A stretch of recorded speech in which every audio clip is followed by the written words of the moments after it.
Haleluya, puji Tuhan. Amin, amin. Ada beberapa yang saya melihat yang saya belum kenal, wajah-wajah baru buat saudara. Welcome home, welcome to Zion. Puji Tuhan, the victorious people ya. Juga saya dengar ada yang asing di sini baru datang. So I welcome you, so you can understand something yang ada diterjemahkan nanti ya. Akan ada yang terjemahan. God bless. Nah saudara, tanpa terasa kita sudah ada di penghujung tahun 2025. So kita akan masuk ke tahun 2026. 11 bulan sudah kita lewati dan ini adalah hari Minggu pertama di bulan Desember. Dan saya berharap Anda sudah mengalami yang namanya mujizat, perjalanan bersama dengan Tuhan. Amin? Berapa banyak yang mengalami mujizat dalam hidup saudara di dalam tahun ini? Nah Bapak Ibu Saudara, biarlah tahun ini tidak berlalu begitu saja, tetapi kita lewati dengan penuh dengan kemenangan di hari-hari ini. Saudara, saya juga mau mengucap syukur dulu sebelum saya lanjutkan khotbah saya. Saudara, karena bulan ini dan bulan lalu kita bicara soal keep moving. Ya, kita bicara untuk tetap terus bergerak, keep moving. Supaya tahun depan kita terus keep moving. Nah saya mau mengucap syukur, terima kasih buat seluruh yang berdoa, khususnya tim doa di tempat ini. Jemaat di tempat ini yang mendoakan kami berdua, saya bersama dengan istri. Yang mana hari Kamis kemarin, kami baru saja tiba dari Los Angeles. Baru selama 2 weeks, 2 minggu kami melayani di sana. Dan saya bersyukur saudara, saya tahu ini semua bukan hanya sekedar cuacanya yang enak di sana. Tapi lebih daripada itu saya percaya ini karena doa-doa dari Bapak Ibu saudara yang berdoa buat kami berdua. Sehingga istri saya jarang-jarang saudara dia bisa seger di sana. Dan tidak ngalamin jet lag sama sekali. Datang ke Los Angeles tidak jet lag, pulang tidak jet lag. Jadi saya memutuskan bahwa ternyata saya hari ini terbang with a jet without leg, gitu loh saudara. So I flew with jet without leg, gitu ya. So there is no jet lag, saudara. Haleluya, puji Tuhan. Saya bersyukur saudara, walaupun sebenarnya cerita sedikit saudara, walaupun sebenarnya pelayanannya buat saya kali ini cukup padat ya. From the day one, waktu saya mendarat di pagi hari Selasa tanggal 18 November yang lalu, saya tiba langsung malamnya saya ada pelayanan dan every day dalam minggu pertama itu, hari Minggu pertama itu ada pelayanan. Dan ada satu yang buat saya cukup menarik, buat Anda juga perlu Anda alami, menurut saya perlu ngalamin seperti saya saudara. Ya, pelayanan itu jangan melihat, oh Amerika ya enak. Enggak saudara, kadang-kadang Anda harus melewati hal-hal yang belum tentu Anda siap untuk lewati saudara ya. Saya bersyukur saudara bahwa saya ikut dalam keterlibatan dalam pelayanan ini. Nah saudara, di hari Sabtunya saya cerita aja sedikit, saudara tadi pagi saya sudah cerita supaya saudara tahu bahwa apa yang kami kerjakan di sana dan bersyukur dengan gereja di sana, dengan gembala di sana yang sangat-sangat sekali luar biasa penggembalaannya dan hatinya luar biasa. Nah saudara, saya melayani hari Sabtu, waktu tiba hari Selasa, Rabu, Kamis, Jumat tuh udah pelayanan. Sabtunya pagi hari dari hotel 4:30 pagi kami dijemput. 4:30 pagi kami dijemput di hotel. Untuk perjalanan menuju Arizona from Los Angeles ke Arizona ke Phoenix. Untuk dengan drive mobil for 6 hours. Perjalanan 6 jam dari Los Angeles menuju Phoenix. Jam 4:30 kami berangkat dan sampai di sana kira-kira ada beda 1 jam dengan Phoenix. Dan saya tiba di sana lalu kemudian makan siang sebentar. Lalu kami dikasih tempat untuk istirahat dan jam 4 sorenya kami sudah dijemput. Jam 4 sore kami sudah dijemput untuk pelayanan jam 5. Jam 5 sore pelayanan sampai jam 7, lalu kemudian biasa orang Indonesia fellowship-nya luar biasa. Persis kayak di sini saudara. Ya, luar biasa. Tapi makanannya melimpah ruah, makanan Indonesia gitu ya. Saudara, dan selesai kira-kira jam 9 malam, lalu jam 9 malam after that kita langsung straight back to Los Angeles dengan kendaraan mobil. 6 jam lagi. So, jadi saya tiba lagi di Los Angeles hari Minggu pagi subuh jam 2 pagi. Berangkat Sabtu pagi 4:30 dijemput, sampai di sana lalu makan siang, istirahat sebentar, cuma sejam 2 jam, itu pun nggak bisa istirahat. Langsung pelayanan, langsung balik lagi dengan drive dan saya nggak bisa tidur di mobil itu. Kenapa? Karena saya takut ngantuk itu yang nyetir. Tahu sendiri saudara ya, freeway di Amerika bisa bikin orang ngantuk.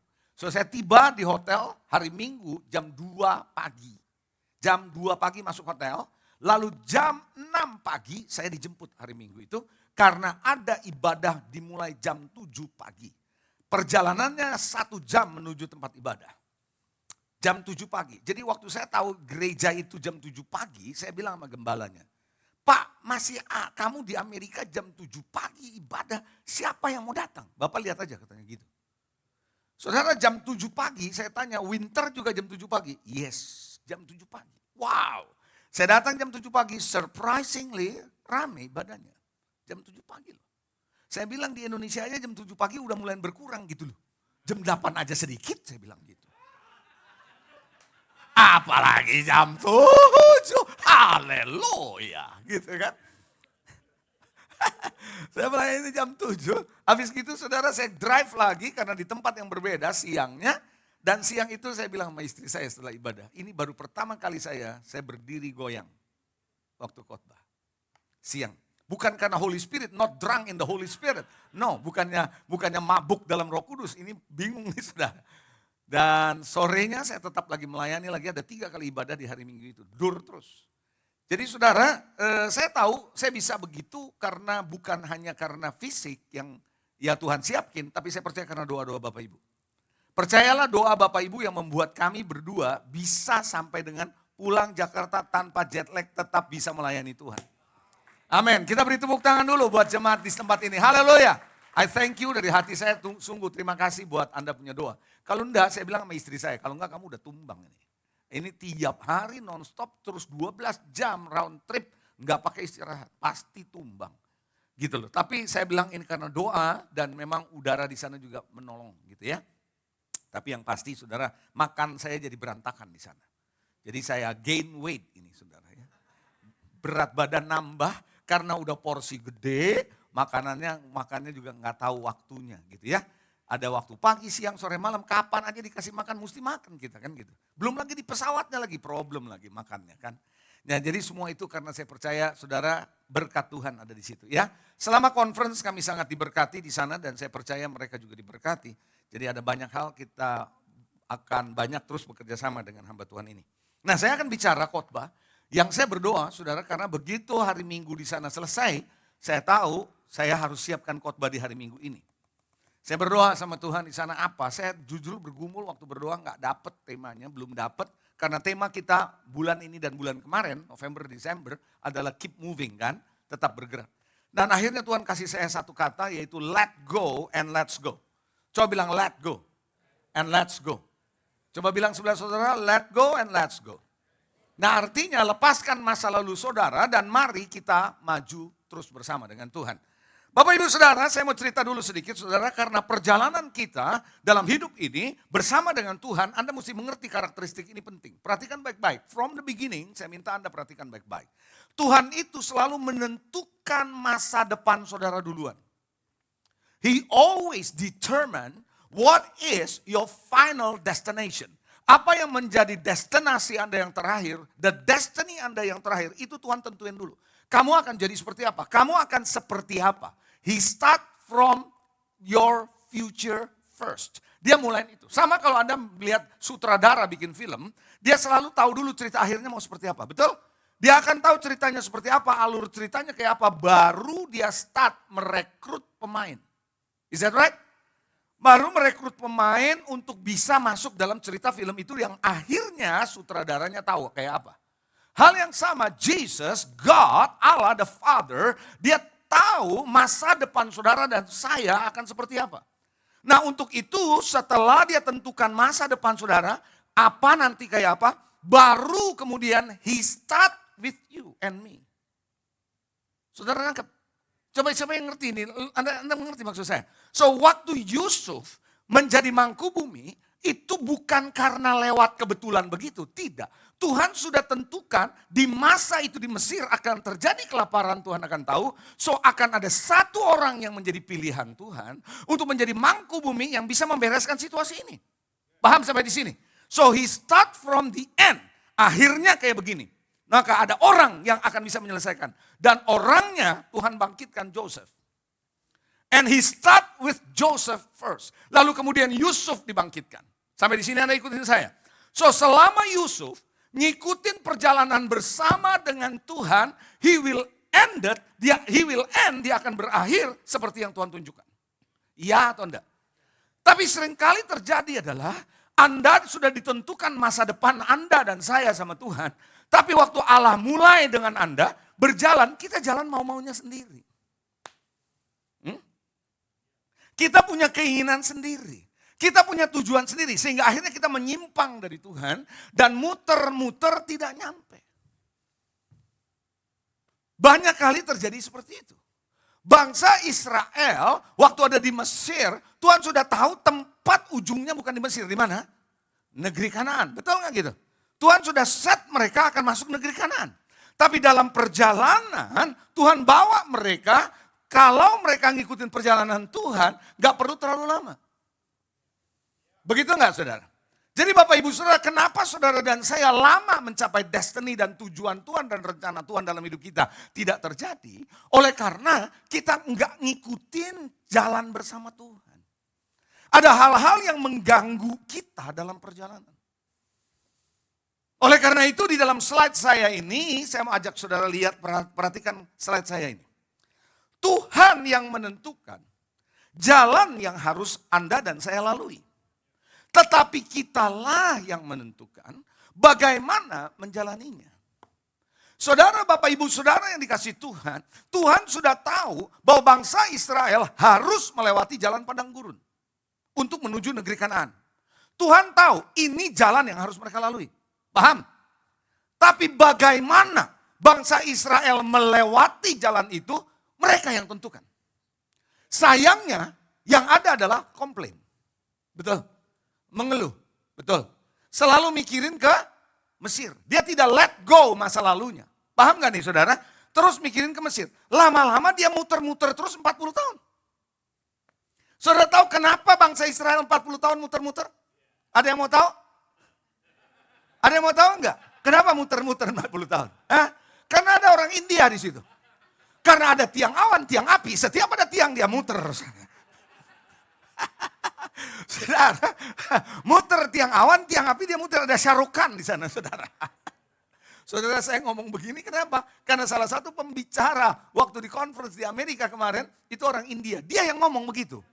Jadi saya tahu, oh pantas ya pastor ada orang India. Makanya 40 tahun. Dia bercanda saudara. Nah Bapak Ibu Saudara, jadi Bapak Ibu, kenapa mereka mengeluh, mereka komplain, akhirnya muter terlalu lama. Sometimes Anda harusnya udah dekat dengan tujuan Tuhan. Tapi oleh karena Anda punya reaksi, Anda punya respons dalam perjalanan, salah. Sehingga pada akhirnya tujuan Tuhan mah nggak pernah cancel, tetap ada, tapi kita muter-muter. Nah Anda tidak boleh seperti itu. Bapak Ibu Saudara, perjuangan kita, perjalanan kita bersama Tuhan tidak ditentukan dari langkah awal. Tapi justru ditentukan oleh langkah akhir.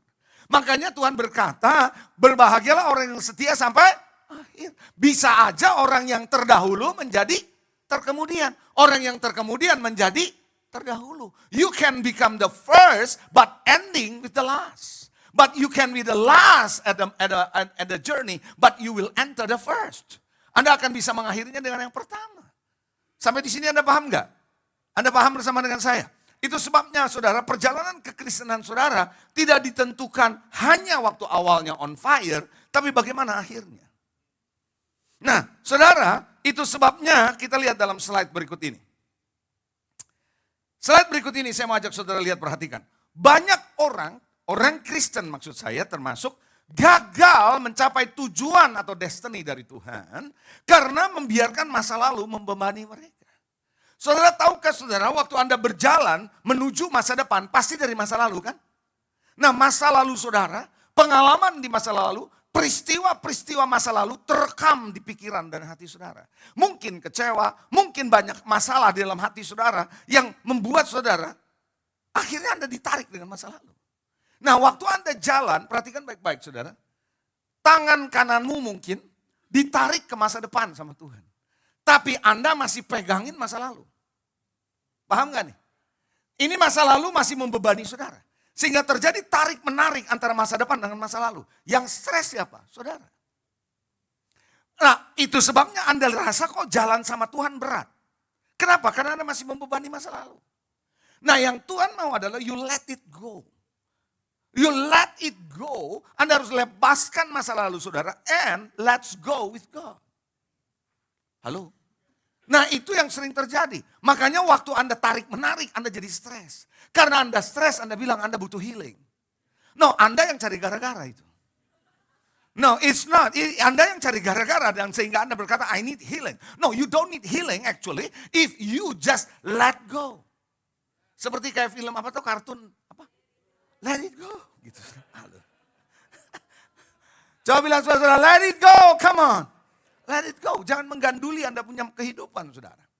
Nah, perjalanan saudara ke depan bersama dengan Tuhan akan jauh lebih ringan kalau Anda tidak membiarkan over baggage. Baggage, the past baggage, bagasi masa lalu Anda harus tinggalkan. Saudara kemarin waktu saya pulang dari Amerika ke Indonesia, tentu saja saudara bagasi saya harus saya timbang. Saya selalu kalau pergi ke luar negeri saya harus pasti bawa timbangan tangan. Saudara. Walaupun tangan saya bisa ada timbangannya sendiri. Iya saya kalau gini saya udah tahu beratnya kira-kira berapa. Untuk memastikan pakai timbangan tangan. So timbangan tangan untuk memastikan bahwa saya tidak overweight bawa barang. Halo? Tahukah saudara kenapa pesawat juga membatasi timbangannya termasuk kalau Anda pergi ke Papua.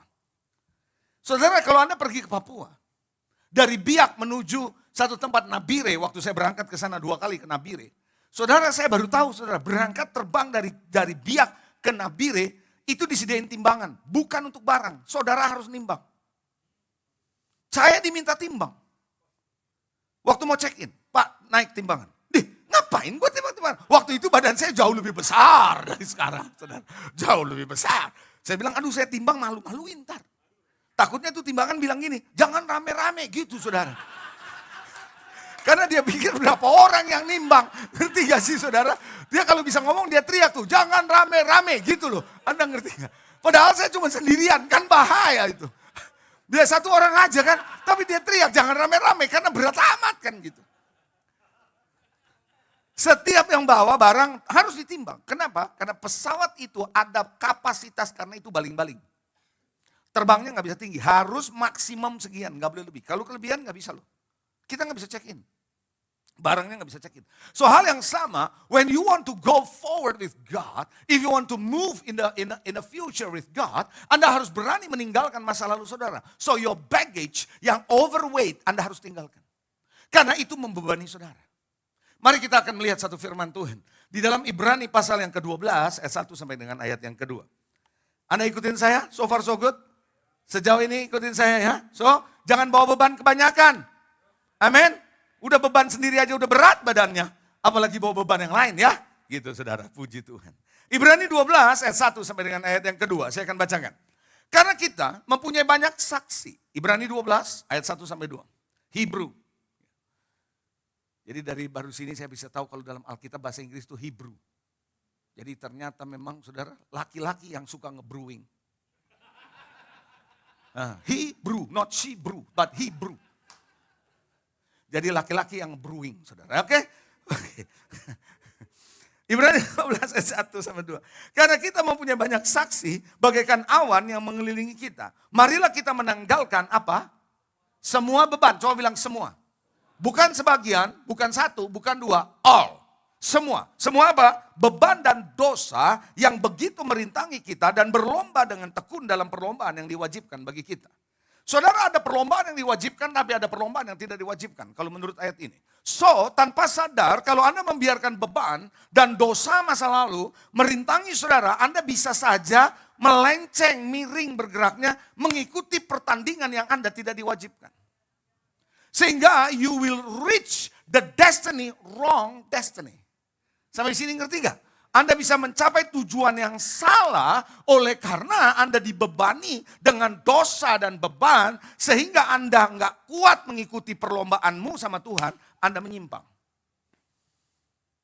Lalu kita lihat ayat yang kedua, marilah kita melakukannya dengan mata yang tertuju kepada Yesus yang memimpin kita dalam iman dan membawa iman kita kepada kesempurnaan. Yang dengan mengabaikan kehinaan, tekun memikul salib, ganti sukacita yang disediakan bagi dia, yang sekarang duduk di sebelah kanan takhta Allah.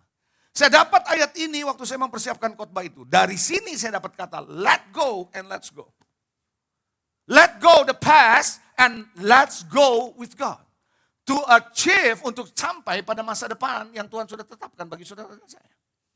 Nah, pertanyaan saya hari ini adalah, apa saja beban-beban masa lalu yang sering merintangi perjalanan saudara menuju masa depan? Manusia itu terdiri dari tubuh, jiwa, dan roh. Kalau tubuh saudara itu under your control. Betul? Under your control. Jadi artinya gini, Anda yang bisa ngatur, Andakah berat badan Anda mau nambah atau mau stabil atau dan sebagainya. Tetapi ada masalah yang manusia seringkali tidak pernah perhatikan adalah soul, jiwa. Spirit adalah Roh Kudus membaharui your spirit. Tapi your soul, jiwa saudara, ini ada pertempuran antara fisik dan materi, dunia materi dengan spiritual. So in your soul sering terjadi tarik-menarik. Di satu sisi Anda mau melakukan apa yang Tuhan mau, di sisi lain daging maunya gini, so tarik-menarik. Punya dua keinginan. So itu sebabnya kenapa orang sebut sakit jiwa. Makanya kenapa ketika orang punya kejiwaan bermasalah, menjadi orang Kristen, dia akan susah mengalami kemajuan. Persoalannya setan tahu bahwa roh saudara sudah diselamatkan oleh Tuhan. Tapi jiwa saudara itu pertempurannya ada di situ. Makanya kekristenan perjalanannya adalah perjalanan peperangan setiap hari dengan jiwa dan roh saudara. Apalagi dengan dunia sosial media sekarang. Anda dengar ini, lihat ini, cerita ini. Anda akan terus dibombardir. Kalau enggak tahan bisa sakit jiwa loh. Makanya kenapa hari-hari ini banyak generasi muda punya masalah jiwa.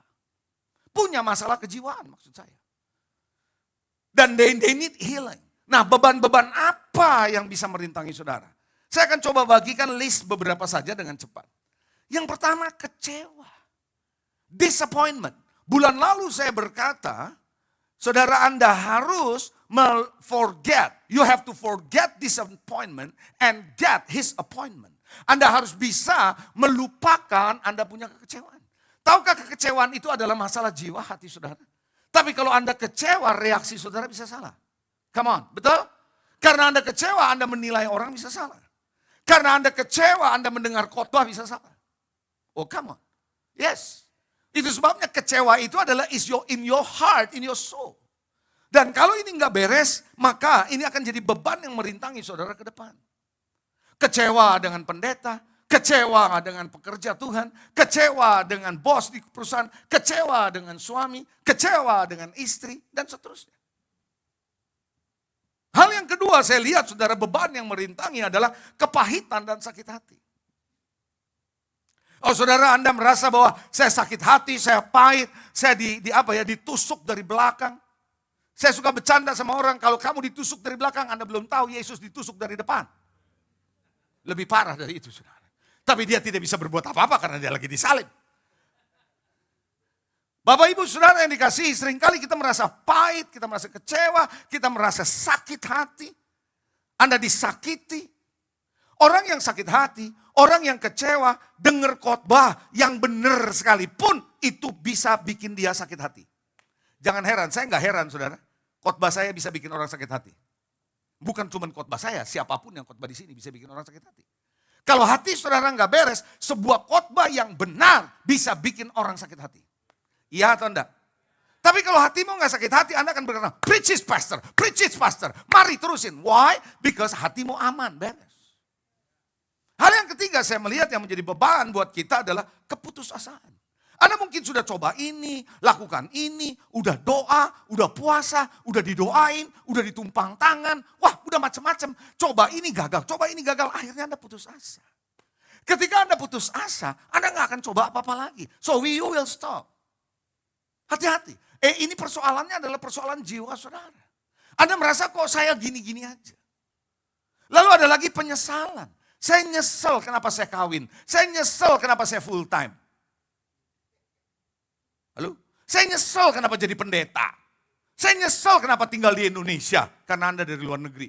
Sebaliknya Anda bilang, saya nyesel kenapa tinggal di luar negeri karena Anda asal dari Indonesia. Kan gitu saudara. Bolak-balik nyesel. Saya nyesel kerja, saya nyesel gak kerja. Banyak penyesalan. Dan orang yang banyak penyesalan karena kesalahan dia yang lalu, itu kalau gak hati-hati jadi beban loh. Itu yang menghambat perjalanan saudara sama Tuhan. Coba bilang sebelah saudara, jangan nyesel. Saya nyesel tuh kawin sama dia. Gue baru tahu mertua gue kayak gitu. Gitu saudara. Gue nyesel tuh anak gue kawin sama dia. Gue baru tahu menantu gue kayak gitu. Bisa gitu, gak usah nyesel. Coba bilang sebelah saudara, gak usah nyesel.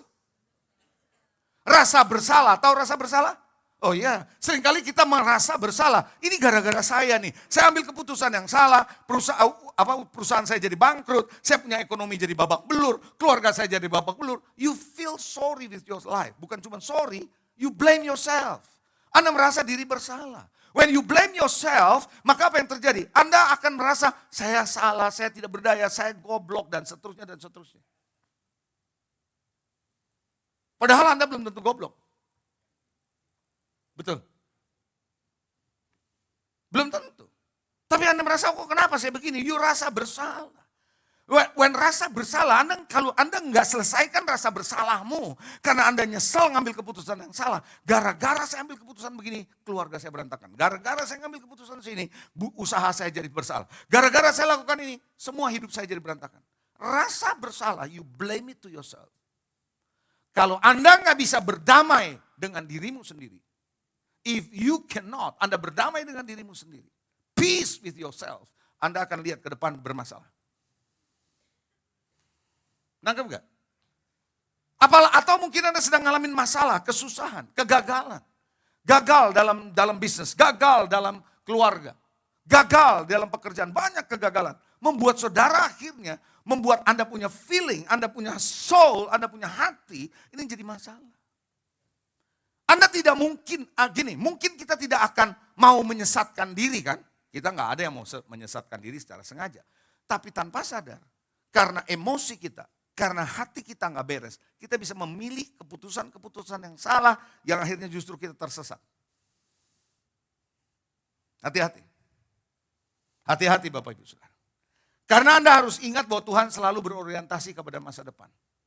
Tuhan tidak pernah berorientasi ke masa lalu. Ingat baik-baik, kalau apa yang ada di pikiranmu selalu kaitannya ke masa lalu, membuat Anda menyesal, membuat Anda sedih, membuat Anda mikirin terus masa lalu. Menganalisa terus masa lalu. Terus Anda dibawa ke masa lalu. Saya jamin itu bukan dari Tuhan. No, it will not from God. Tuhan tidak akan pernah mengingat-ingat lagi masa lalumu. Tuhan selalu membawa saudara ke masa depan. Karena Tuhan berkata, dosa yang merahnya seperti kirmisi, Tuhan akan buat putih seperti salju. Kalau putih seperti salju, nggak ada bekasnya. Nggak ada Tuhan ingat. Selalu He will bring you ke depan. Bisa katakan amin. Makanya Amsal 4:25 berkata apa? Firman Tuhan, biarlah matamu memandang terus ke depan. Dan tatapan matamu ke muka. Makanya Tuhan taruh matamu di depan, bukan di belakang. Supaya saudara maju ke depan. Ada amin? So itulah sebabnya kenapa saudara, Tuhan mau yang lama udah lewatin aja. Tinggalkan, let go. Coba bilang sama saya, let go. And let's go. Ke depan bersama dengan Tuhan. Haleluya. Amen. Praise the Lord. Anda bukan hidup untuk masa lalu, Anda hidup untuk masa depan. Betul? Kita lihat dalam slide saya berikut ini. Setan selalu berorientasi kepada masa lalu dan berusaha membawa manusia kepada masa lalu. Percaya deh saudara. Makanya kita selalu bilang dulu tuh ya lebih enak begini dulu. Alkitab bilang orang yang bilang dulu lebih baik dari sekarang itu nggak punya hikmat itu. Karena selalu yang di depan bersama Tuhan jauh lebih baik. Katakan amin. Jadi hidup saudara tahun depan akan lebih baik daripada tahun sebelumnya. Oh haleluya. Itu sebabnya saudara bangsa Israel selalu mikirnya mau yang balik lagi ke Mesir. Minta roti, minta bawang putih, betul? Nah dari situ makanya saya tahu garlic bread dimulai dari situ. You have to know this. Garlic bread start from Egypt. Not from this bakery shop. No. Anda dan saya bisa disesatkan bukan karena Anda kurang pengetahuan firman. Ada berapa banyak orang punya firman, ikut seminar ini, ikut seminar itu, tahu firman Tuhan, ikut pendalaman Alkitab ini, ngerti firman kok. Tapi kenyataannya Anda bilang gini, kok bisa dia milih kayak gitu? Karena ada masalah hati yang gak diberesin. Lalu saudara ada masalah hati yang gak diberesin, kekecewaan, sakit hati dan sebagainya gak diberesin. Dibawa terus. Nanti Anda belajar Alkitab, Anda ikut seminar, Anda akan pakai ayat-ayat itu untuk bela dirimu. Anda akan makin terjerembab, makin dalam karena Anda merasa Anda gak salah. Saya lihat banyak orang gitu. Banyak orang jadi tersesat oleh karena masalah kejiwaannya. Halo? Jangan salah loh. Pendeta juga bisa punya bermasalah dengan jiwanya. Cuman satu pendeta yang mengaku itu, saudara. Haleluya. Di Amerika, di gereja-gereja Amerika, kalau seorang jemaat, orang Kristen termasuk pastor, kalau datang ke psikolog, psikiater, nggak ada masalah. Karena memang itu adalah part of the game. Bahwa orang itu ada jiwa, ada masalah. Do you know what I'm saying? Kadang-kadang Anda tidak pernah tahu Anda menjadi seorang pendeta yang bipolar. Di satu sisi Anda begini, di sisi yang lain bisa begini. Ntar Anda bisa ketawa, ntar Anda bisa nangis, ntar Anda bisa baik, ntar Anda bisa jadi jahat. Gitu loh. You become a good boy and a bad boy in one person. Bisa seperti itu. Why? Anda butuh itu. Nah masalah kejiwaan ini kalau Anda nggak bereskan di dalam Tuhan, itu membebani saudara. Orang ya saudara khotbah bisa bagus tapi nyelekit. Orang bisa bernubuat tapi dia bisa nyelekit sakitin hati orang. Why? Karena masalah hatinya bermasalah. Ada amin. Karena saudara jangan biarkan masa lalu saudara membuat saudara pikiranmu, hatimu jadi kacau. Jadi apa ya saudara? Jadi polluted. Hati dan pikiranmu terpolusi dengan emosi-emosi masa lalu. Dan emosi masa lalu ini kalau Anda punya pikiran hati terpolusi, membuat saudara ngambil keputusan untuk mundur. Mundur dari gereja, mundur dari pelayanan, mundur, Anda stop, nggak mau. Saya bisa masuk lebih dalam. Orang seringkali tidak pindah gereja sebenarnya. Tapi Anda berhenti datang ke gereja awalnya. Karena dia merasa saudara jiwanya ini bermasalah. Itulah sebabnya kenapa saudara orang yang kayak begini kalau enggak Anda bereskan sama Tuhan. Ketika orang ngajak saudara berdoa, baca Alkitab, orang ke gereja, Anda bilang lu udah gak usah ngomong gereja sama gua. Apalagi ngomong pendeta, gua mah malas dah. Gitu saudara. Lu gak tahu hidup gua begini rusak karena pendeta? Gitu. Oh come on. Lu ngomong pendeta lagi. Cilaka, ini bukan pendeta yang membawa gua ke sorga. Pendeta yang bawa gua ke neraka. Oh come on. Betul atau enggak? Loh, it is your soul. Makanya kita coba lihat slide saya berikutnya. Saya nggak bilang sekolah, belajar Alkitab, ikut seminar salah. I'm not talking about this. You need this. Karena pengenalan akan Tuhan adalah Anda mengerti kebenaran firman. Tapi tidak berarti karena Anda rasa Anda tahu firman banyak, Anda tidak tersesatkan. Jangan main-main. Why? Karena your soul, jiwamu. Saudara, saya ambil contoh.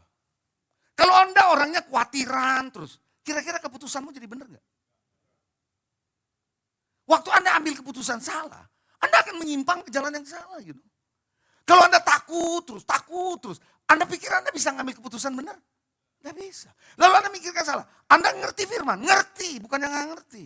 Tapi keputusan saudara because of this soul membuat saudara tersesat. Makanya orang bisa ngerti firman jalannya miring. Ngerti jalannya miring nggak? Kayak mobil mah perlu disporing. Kenapa bisa gitu? Karena masalah jiwa. Don't tell me, saya tahu Anda banyak ayat firman, tahu. Yes, Anda in the spirit you are good, but how about your soul? Halo, amin. Coba kita lihat, orang yang banyak mengetahui firman Tuhan bisa disesatkan. Bisa, sangat bisa. oleh beban masa lalu yang masih terus dibawa. Kenapa? Karena Anda punya perasaan-perasaan yang salah atau emotion yang salah dalam jiwa saudara, membuat saudara memilih jalanmu sendiri instead of jalan Tuhan. Waktu Tuhan nasihati melalui hamba Tuhan, Anda nggak bisa terima. Nangkep gak? Karena ada pergumulan di sini. Lalu akhirnya Anda milih jalan sendiri, itu yang bikin kita tersesat. Emangnya kita mau menyesatkan diri? Nggak ada orang yang sengaja menyesatkan diri. Enggak. Tapi karena soul punya masalah. Saya dapati banyak orang Kristen, udah puluhan tahun jadi orang Kristen, tapi nggak mengalami kemajuan.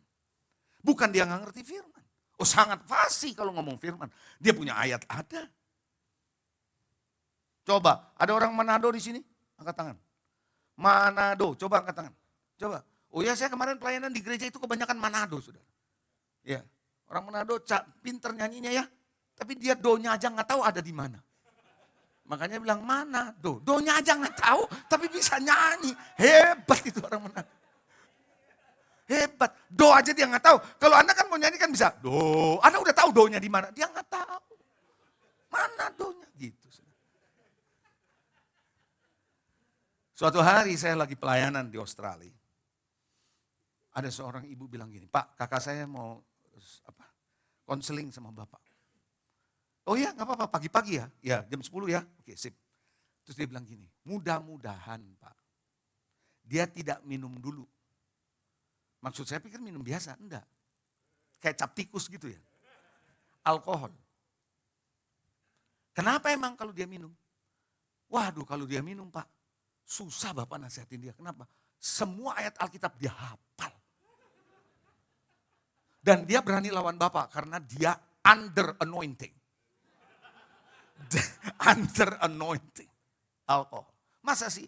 Iya, doaan aja. Besoknya dia datang. Benar saudara, begitu dia datang ngomong sama saya, itu mulutnya bau alkohol. Saya bilang, oh siap-siap ngalamin anointing. Bener loh, saya ngomong ini, dia bisa ayat ini. Dia ngomong ini, bisa ayat ini. Sih, orang bisa ngerti firman. Bisa kutip ayat, tapi sesat. Ngerti enggak? It's about the spirit, bukan cuma spirit, it's your soul. Yang akan mempengaruhi saudara punya berpikir dan pilihan-pilihan saudara. Yesaya 53 ayat 6. Oh haleluya, praise the Lord. Yesaya 53 ayat ke-6. Kita sekalian, saudara dan saya, sesat seperti domba. Kenapa sesatnya? Karena masing-masing kita ngambil jalannya sendiri. Saudara kenapa bisa ngambil jalan sendiri sampai tersesat? Because of your soul. Anda gak suka begini, gak suka dikasih tahu, gak suka, Anda tersinggung.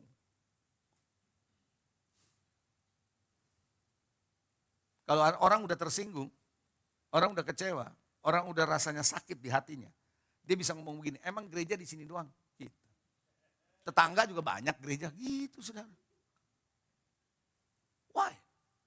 Karena Anda tidak beresin beban masa lalu yang merintangi. Bilang lagi sebelah saudara, let go. And let's go. Kalau nggak Anda curiga terus. Kalau Anda pernah disakiti sama pendeta, Anda pernah disakiti sama gereja, tidak berarti semua gereja, semua pendeta kayak gitu kan. Tapi karena Anda nggak beres, maka setiap gereja, setiap pendeta, Anda akan ekstra hati-hati. Dia mau terekam gua nggak? Gitu saudara.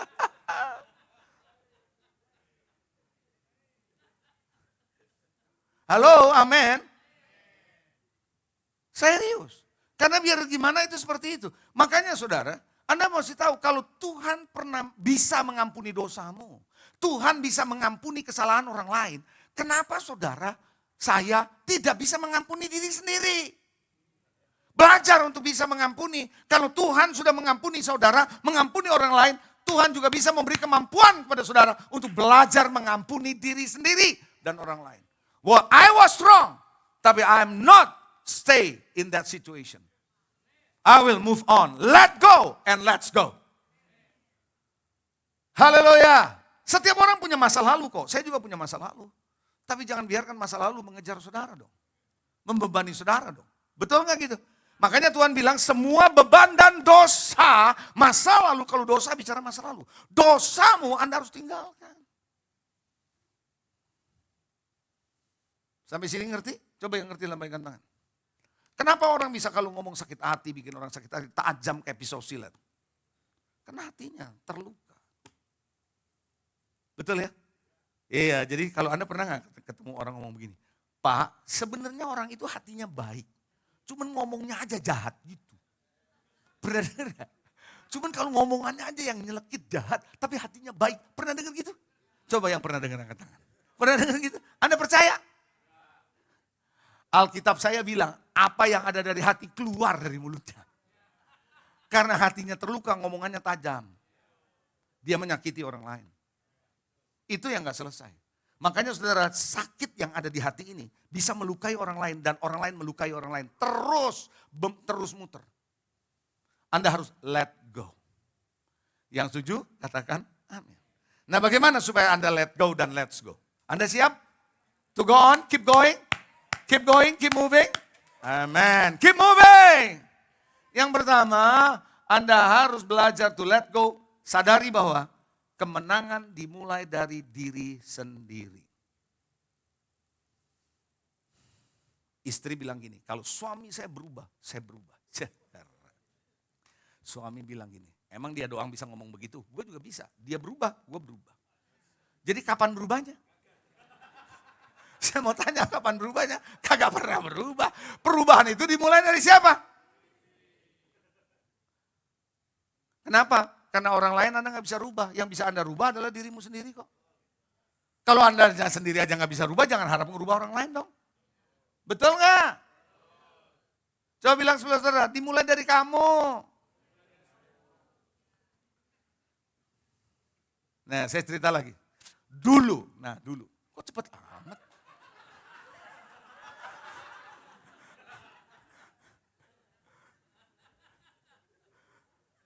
Baru poin 1. Dulu. Ada seorang anak Tuhan di gereja ini. Dia bilang gini, Pak, saya udah gak mau ke gereja ini lagi. Ya gak apa-apa, kalau udah kayak gitu mau ngomong apa ya? Ya kan? Kenapa emang? Gak tahan saya di sini. Kenapa? Ngomongannya tuh. Untung dia bilang gak ketawanya loh, cuma bilang ngomong.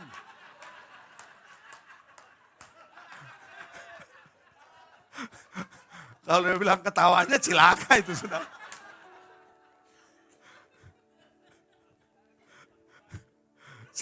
Saya tanya kenapa? Gak tahan di sini. Waduh ngomongannya gini. Katanya udah pelayan Tuhan. Alah katanya gitu. Oh gitu. Iya. Boleh saya ngomong terakhir kali sama kamu? Ya karena dia udah mau mengambil keputusan mau apa? Dia mau pindah? Emang saya mesti tahan-tahan? Iya dong. Ya gak bisa lah. Boleh saya ngomong terakhir buat kamu nasihat buat kamu? Boleh. Kamu tahu ada ayat Alkitab yang bilang, kamu ini seperti domba yang diutus oleh Tuhan di tengah serigala. Betul ada ayat itu? Ada.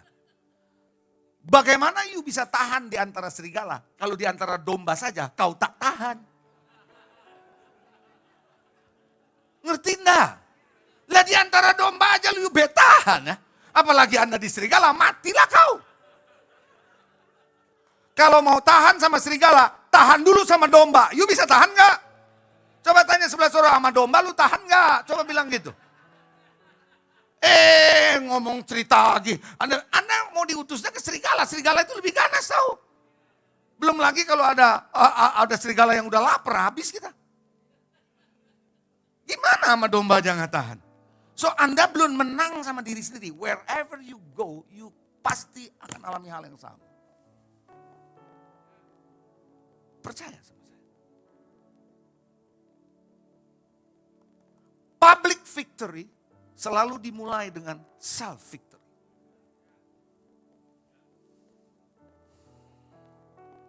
Setiap orang bisa gagal. Setiap orang bisa bikin salah, betul nggak? Termasuk senior pastor. Nggak ada yang bilang nggak salah. Tapi bisa nggak kita berdamai dengan diri kita sendiri? Tanpa harus menyalahkan diri kita. Bisa nggak saudara, jangan biarkan penyesalan. Aduh saya nyesel jadi full time. Tahu saya nggak full time. Aduh saya nyesel kawin, mendingan saya bujangan deh tahu begini.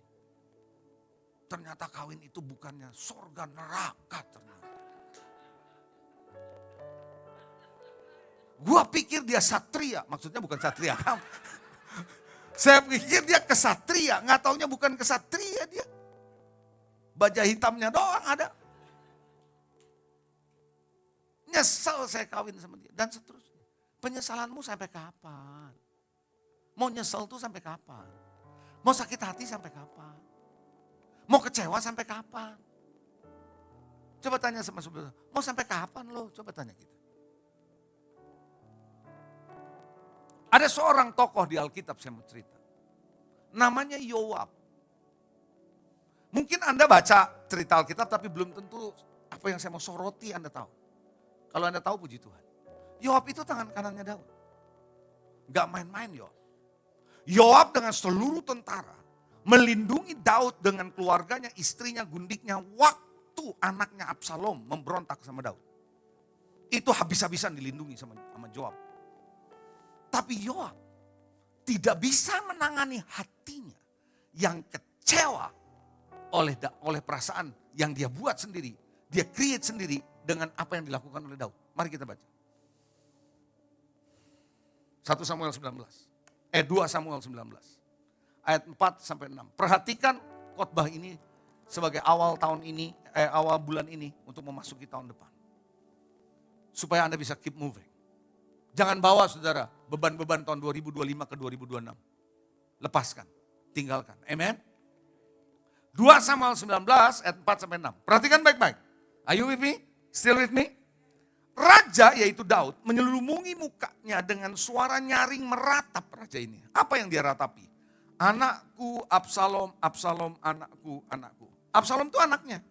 Dia nangis. Kenapa dia nangis? Karena Absalom mati. Mari kita lihat. Lalu masuklah Yoab menghadap raja di kediamannya. Dan berkata begini. Coba lihat.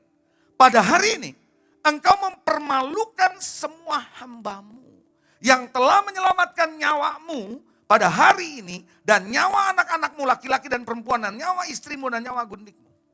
Jadi Yoab bilang waktu dia lihat Daud nangis ketika mendengar Absalom mati. Namanya juga Absalom kan anak sendiri. Anak sendiri mati terus bapaknya nangis, salahnya di mana? Betul. Tapi Yoab bilang kamu mempermalukan semua hambamu. Lah mana ada maksudnya Daud mempermalukan? Nggak ada. Dia cuma nangis karena anaknya mati, itu aja kok. The reality itu, tapi Yoab menafsirkannya beda. Why? It's about heart. Khotbah yang sama, nasihat yang sama bisa ditafsirkan berbeda karena kondisi hati berbeda. Betul nggak? Ayat 6. Terus dia bilang gini, kenapa dia marah? Dia bilang kau mempermalukan hambamu, semua hambamu. Dengan apa? Mencintai orang yang membenci kepadamu. Anaknya kan Absalom benci sama bapaknya. Ya anaknya benci, dia gak harus benci dong. Kamu mencintai orang yang membenci kamu. Dengan membenci orang-orang yang kamu cinta kepadamu. Padahal jadi kamu benci kami cinta Absalom. Loh Daud gak ngomong gitu. Daud tidak merasa kalau dia membenci Yoab. Tapi dia sendiri yang merasa dia dibenci Daud. Ngerti gak sih? Why? Itu hati tuh. Itu kebohongan hati. Kejiwaan saudara jadi gitu tuh. Pastor gak salamin gue. Dia kesel kali sama gue. Itu. Ya kebetulan dia gak lihat lo kan gitu. Kenapa jadi masalah lo? Kok lo sensi banget sih kan begitu. Betul gak gitu saudara? Kenapa bisa gitu? Karena memang hati kita gak ngeberes. Betul gak? Tuh lihat tuh pastor, kalau orang lain disuruh duduk, gue biarin aja berdiri. Gitu. Lah, capek deh. Ada orang kayak gitu gak?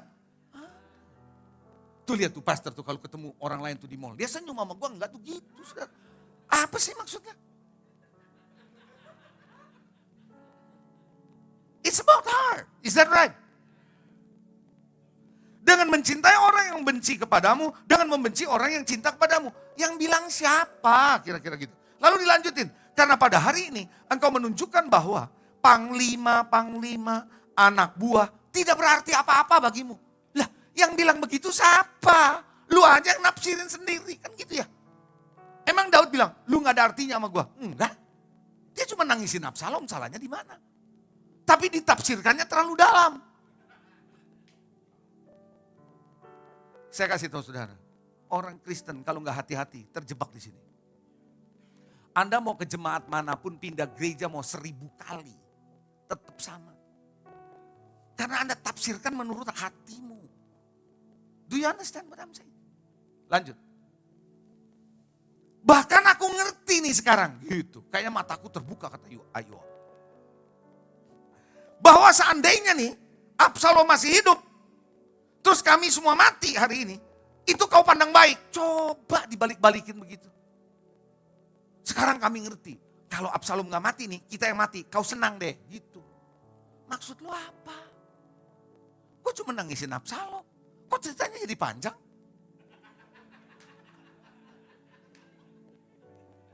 Betul nggak? Saya cuma nyalamin orang, silakin duduk. Kok ceritanya jadi panjang? Sampai dari Sabang sampai Merauke. Seluruh home tahu kisahnya. Kok apa maksudnya? Apa sih?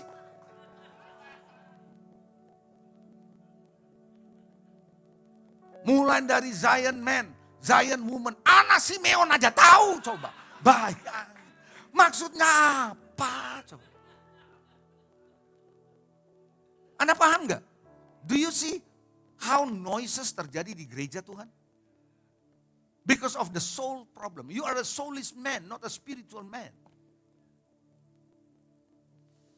Akhirnya, saya dapati saudara, waktu saya baca cerita ini, kisahnya Yoab, saya bisa nangkap the spirit behind Joab's omongannya Yoab. Perkataan-perkataan Yoab, there is a spirit yang membawa dia, soul yang sakit. Saya dapati gini kesimpulan saya, Yoab itu gak bisa menangani kekecewaannya dan merasa tidak dihormati oleh Daud. Padahal Daud tidak begitu. Tapi perbuatan Daud seolah-olah tidak menghormati dia. Apa yang sudah aku lakukan kayaknya kamu gak hargai deh. Rasa tidak dihargai, rasa tidak direspek, rasa kecewa itu membuat Yoab berbalik hatinya. Akhir ceritanya, Yoab berlawanan dengan Daud.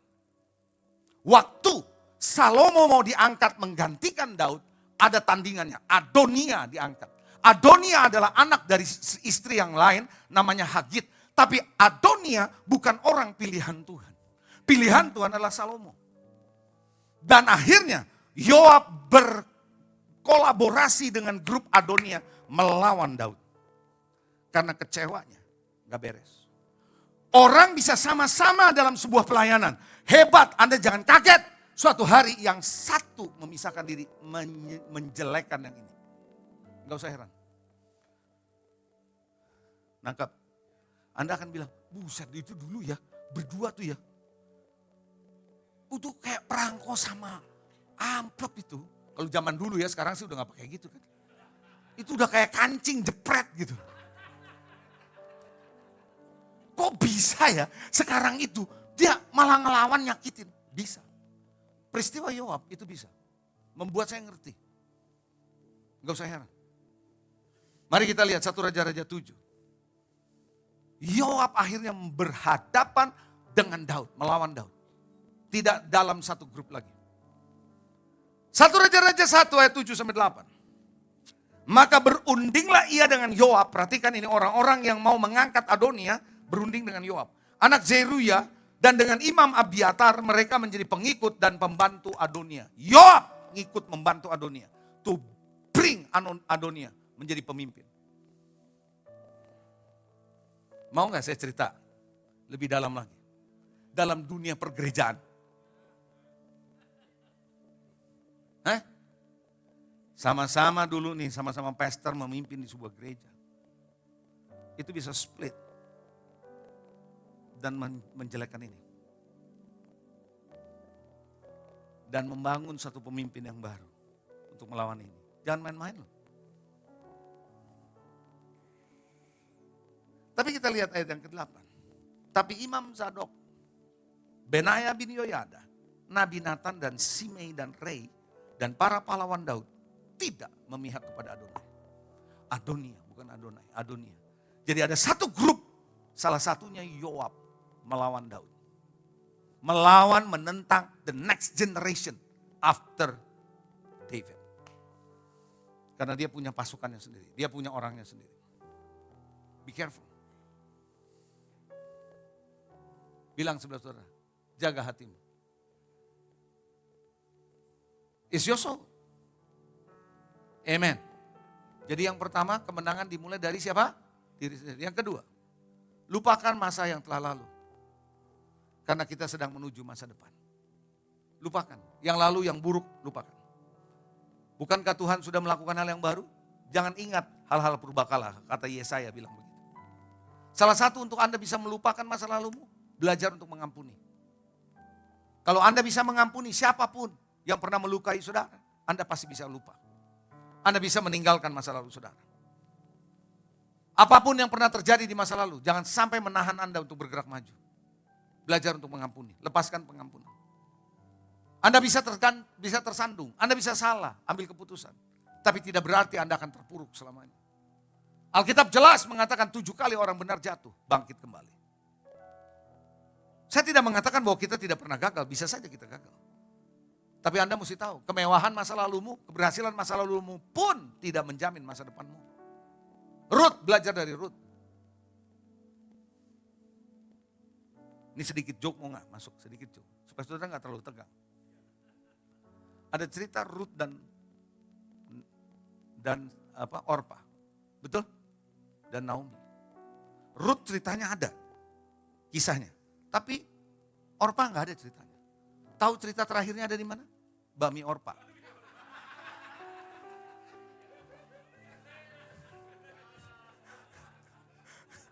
Itu cerita akhirnya.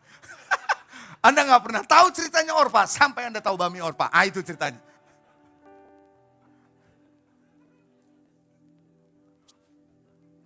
Anda mikir apa nih si pastor ngomong. Saya udah tahu Anda lagi mikir, saya mau khotbah kemana nih gitu ya. Ruth meninggalkan masa lalunya. Dia bersama Naomi menyongsong masa depan. Bisakah Anda meninggalkan masa lalu? Kalau Anda nggak bisa ya, jangan heran nih, kita pekerjaan, pelayanan, bisnis, itu selalu aja udah mau berhasil gagal. Mau berhasil gagal. Mau ini nggak jadi, mau ini, itu bisa gitu tuh. Mau breakthrough nggak jadi. Do you know why? Bukan setan sebenarnya, tapi di sininya ada masalah. Keputusan-keputusanmu jadi salah. Amin. Yang ketiga, jalani hidupmu yang sekarang dengan prinsip Alkitab bilang seolah-olah. Baca ayat ini harus hati-hati, tadi pagi saya udah bilang. Kalau Anda punya masalah dengan istri, jangan baca ayat ini dulu. Bahaya sekali. Karena Anda bisa salah tafsir. Siap? 1 Korintus 7, 29-31. Rasul Paulus bilang begini. Saudara-saudara, inilah yang kumaksud. Waktu telah singkat. Karena itu dalam waktu yang masih sisa ini, orang yang beristri harus berlaku seolah-olah mereka tidak beristri. Nah kan kalau Anda punya masalah dengan istri, ayat ini nih yang gua suka, begitu saudara. Bukan itu maksudnya bro. Ntar saya jelasin ya. Orang-orang yang menangis seolah-olah tidak nangis. Orang yang bergembira seolah-olah tidak bergembira. Orang yang membeli seolah-olah tidak memiliki apa yang mereka beli. Pendeknya, orang yang mempergunakan barang duniawi seolah-olah sama sekali tidak mempergunakannya. Sebab dunia seperti yang kita kenal akan berlalu. Apa sih yang Tuhan maksudkan melalui Rasul Paulus? Kamu bisa punya sesuatu, jangan kamu menjadikan itu menjadi bagian hidupmu yang utama. Seolah-olah itu enggak ada. Sehingga kamu bisa jalan sama Tuhan, ikutin Tuhan enteng. Ada orang saudara karena dia berhasil, keberhasilan yang menahan dia untuk bergerak maju. Ngerti gak? Ada orang yang jadi kaya, kekayaannya menahan dia untuk bergerak maju. Tuhan bilang seolah-olah kamu kaya tapi tidak kaya. Bukan belaga miskin maksudnya. Tapi itu tidak attach. Tidak membuat saudara lengket dengan itu.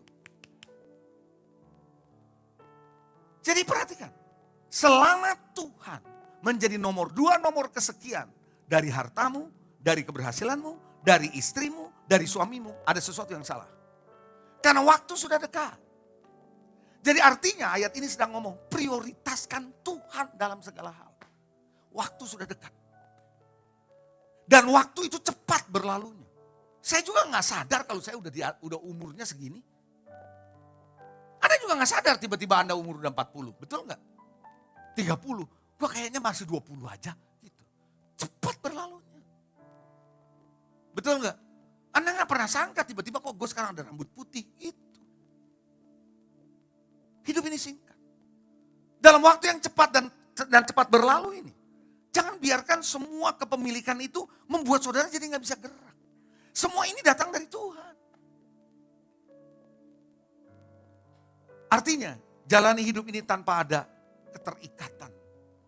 Begitu rupa sampai Anda lupa sama Tuhan. Paham gak nih? Keempat terakhir. Yang keempat terakhir. Kalau Anda mau let go and let's go. Yang keempat. Sadari Tuhan selalu turut bekerja dalam segala sesuatu untuk mendatangkan kebaikan buat saudara. Roma 8:28 kita tahu sekarang bahwa Tuhan turut bekerja dalam segala sesuatu untuk mendatangkan kebaikan bagi mereka yang mengasihi Dia, yaitu bagi mereka yang terpanggil sesuai dengan rencana Allah. Ayat ini saya suka ngomong begini. Coba bilang, saya tahu sekarang.